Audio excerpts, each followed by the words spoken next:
Hello mga ga, pwede talaga tayong makagawa ng simpleng masarap na cake kahit wala po tayong mga oven. At samahan lang po natin yan ng murang icing, ito po yung boiled icing. At makagawa talaga tayo ng stable na boiled icing gamit lang po yung ating mumurahin hand mixer. Kaya sa ating video ngayon, samahan nyo ko mga ga, kaya umpisahan na natin. So una, igagawa muna tayo ng ating buttermilk substitute. Meron tayo ditong 2 cups ng evaporated milk at lagyan natin ito ng 1 tablespoon na white vinegar. Haluin lang ng kaunti at iset aside. So dito sa ating isang bowl, gagamit tayo ng 1 1/2 cup ng brown sugar, 1 teaspoon ng iodized salt at 2 piraso na medium na itlog. At dito maglagay lang po tayo ng 3/4 cup ng mantika. Kahit ano lang na mantika mga ga ay pwede naman dito. Hindi na po tayo dito gagamit ng butter or kaya margarine. Kaya simple lang po talaga yung ating cake. At haluin natin muna, durugin muna natin yung ating itlog at pagkatapos ay ilagay na natin dito yung ginawa po natin na buttermilk substitute. Kailangan talaga mga ga yung ating buttermilk substitute ay nakababad po ito ng 30 minutes hanggang 2 oras. Yung akin kasi ay hindi po ito nababad masyado. 10 minutes lang po ito mga ga ay nilagay ko na kasi ay ras po eh. Pero achieve naman natin yung malambot pa rin natin na cake kahit hindi nag-curdle or hindi nagkurta yung ating buttermilk substitute. At nang halos natunaw na yung ating asukal ay ilagay na po natin dito yung 2 3/4 cup na all-purpose flour. At lagyan natin ito ng 3/4 cup ng cocoa powder. Dutchy brand yung gamit ko mga ga ng ating cocoa powder. Pwede naman kayong gumamit dito ng Beans Dark. At naglagay tayo dito ng 2 teaspoon ng baking powder at 1 teaspoon ng baking soda. And then, mix lang po natin ito pagkatapos po nating salain. Haluin muna natin ito bago tayo dito magdagdag ng tubig para malaman natin kung ilang measurements na tubig yung ilagay natin. At dito maglagay tayo ng 1/2 cup ng ating tubig and then haluin lang po natin hanggang sa kuminis na po yung ating mixture.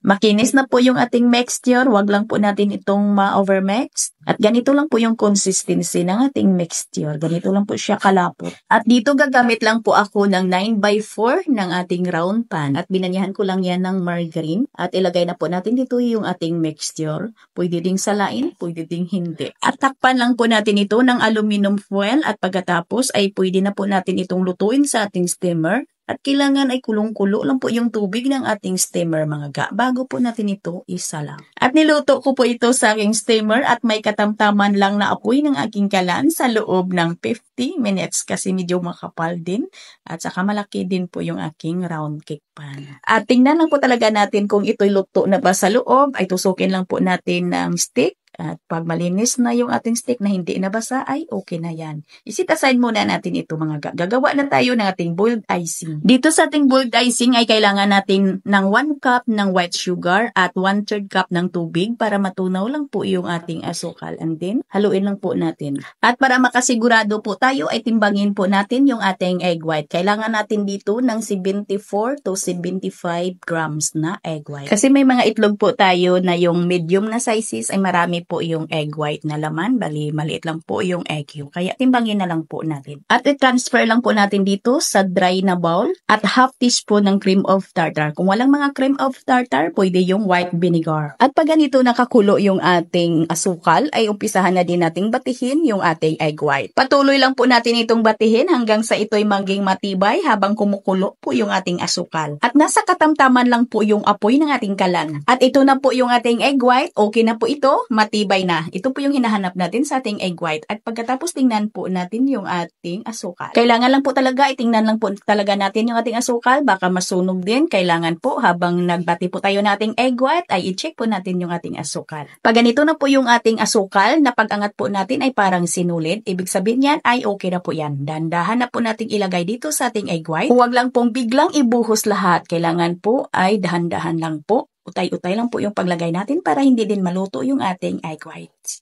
At yung aking hand mixer dito ay nasa medium speed lang muna at kailangan ay mabilis lang po tayong mag-ikot-ikot sa ating mixer. Pabilisan lang po. At pag naubos na po natin itong padahan-dahan na paglagay ng ating asukal, ay transfer na po natin sa pinaka-high speed po ng ating hand mixer at batihin natin ito hanggang sa ito'y maging step na yung stable na po talaga. At halimbawa sa paggawa natin dito, pag nauna yung ating asukal na naging sinulid na siya or naging syrup na po talaga, tapos hindi pa naging matibay yung ating egg white, yung kalan po natin sa ating asukal ay pahinaan lang po talaga natin ng mahinang-mahina po yung ating kalan para po hindi naman masunog yung ating asukal. Habang nagbati po tayo na ating egg white na naghintay po tayong maging matibay. Yan lang po kadali mga ga. At ito na yung ating boiled icing. Napaka-stable po ito. Kahit ibilad pa po natin ito sa araw ay hindi ito matutunaw ay lalo pa itong tumigas.